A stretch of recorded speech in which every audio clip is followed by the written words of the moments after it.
Assalomu alaykum, Agroteplist sog'lom a'zolari. Barchangizga seshanba kuni 23 avgust qutlug' bo'lsin. Bugungi videomiz sharbat tayyorlash, yangi go'ngdan sharbat tayyorlash bo'ladi. Mana birinchisi mana yangi go'ng.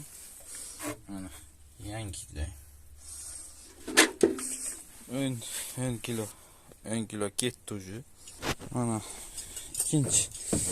ikkinchi o'ntalik faqat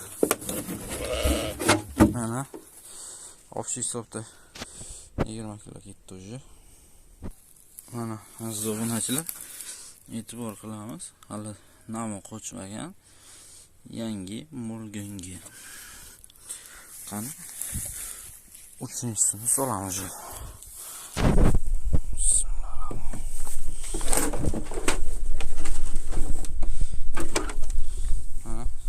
O'sha 30 kilogramm bo'ldi. Endi unga aralashmalarni solamiz. Mana aziz obunachilar, 250 gramm. Bunaqa shakar solsangiz ham bo'ladi, suxoy shakar solsangiz ham bo'ladi. Ixtiyorlaringizga muvofiq. Mana soldik. Endi hozir dro'jja solamiz.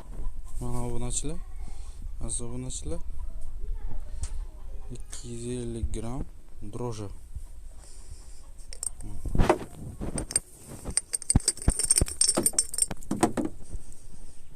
250 gramm dro'jja. Mana shakar bilan dro'jja bo'ldi. Kimda oqqan bo'lsa oq qotirilgan shakar bo'lishi mumkin. Kimdadir dro'jja bo'lishi mumkin. Endi birin-ketinlikda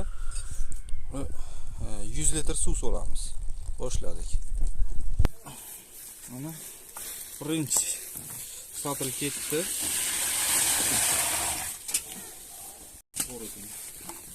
Mana ikkinchisi. Mana uchinchisi. Ko'p ketdi mana. Mana. Beshinchi, oltinchi ketdi.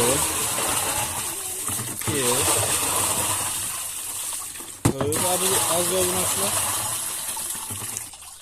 Va oxirgisi 10.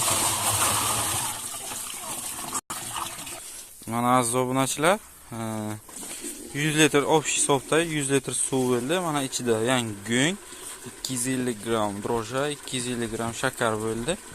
Endi buni 10 kun davomida 70 gradusga qaynagan suvdan 10 litrdan 10 kun davomida solib boramiz. Har kunligini ko'rsatib borishga harakat qilaman va 10 kundan keyin 10 kun aralashtiramiz va общий hisobda 20 kun bo'ladi, tayyor sharbat bo'ladi va shu 10 litrini 40 litr suvga aralashtirib, har bitta limon ko'chatining tagiga o'sha 40 litr sharbatni solib obработка qilamiz. Shundagina elementlar yetishmovchiligi bo'lmaydi. Mana sizlarga video darslik qilaman degandim. Mana Alloh nasib qilgan ekan, bugun qildik. E'tiborlaringiz uchun rahmat. Har kunlik o'sha 10 kunlik qaynatish va solish jarayonini ham ko'rsatishga harakat qilaman. Bugun 23-avgust, bugundan hisoblab borasizlar. E'tiborlaringiz uchun rahmat. Videoda xato va kamchiliklar bo'lsa uzr so'raymiz. Salomat bo'linglar.